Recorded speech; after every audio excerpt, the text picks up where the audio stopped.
সবাই বলে কুকুর নাকি প্রভুভক্ত হয়, বিড়াল হয় না। কিন্তু আমার ধারণা বিড়ালও হয়।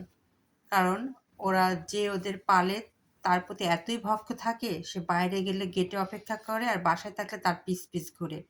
এই দেখুন আমার বিড়ালটা, আমার সাহেবই দেখুন রেডি হচ্ছে।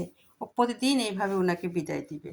শুধু তাই না, উনি যখন বের হবে ওই গেটের পিছনে যেয়ে অনেকক্ষণ বসে থাকে। আবার আসার সময়ও ঠিক উনি আসার আগে আগে ওই গেটের পিছে বসে থাকে। এই জন্য আমার মতে শুধু বিড়ালে কুকুরে প্রভুভক্ত হয় না, বিড়ালও হয়। এই দেখুন কীভাবে ওনার দিক তাকিয়েছে। এরপরে কি করবে জানেন? এই সেই গেটের পিছনে যে সুন্দর করে সে বসে থাকবে। তার ধারণা মনে সে এখনই আসবে, কিন্তু সে তো এখন আসবে না।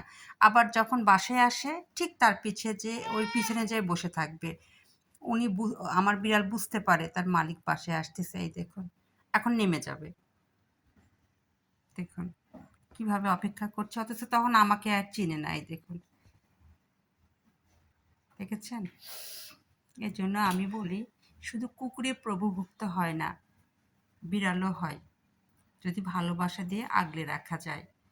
কারণ আমি ওকে পালি আজ ৫ বছর, আমি ওকে এমনই দেখছি, আমি না থাকলে, আমার সাহেব না থাকলে, আমার বাচ্চারা না থাকলে ওই গেটের পিছনে এসে সে অনেকক্ষণ বসে থাকবে।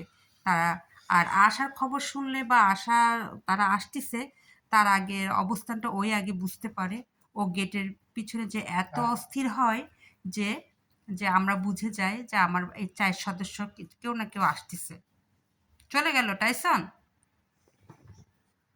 এই দেখো, দেখে দেখেছেন কিভাবে অপেক্ষা করতেছে, কিভাবে তাকায় দেখতেছে। ঠান্ডা তো এই জন্য নড়তে চাচ্ছে না, থাক। ময়না চলে গেল? হ্যাঁ, তোমার মালিক চলে গেল ময়না?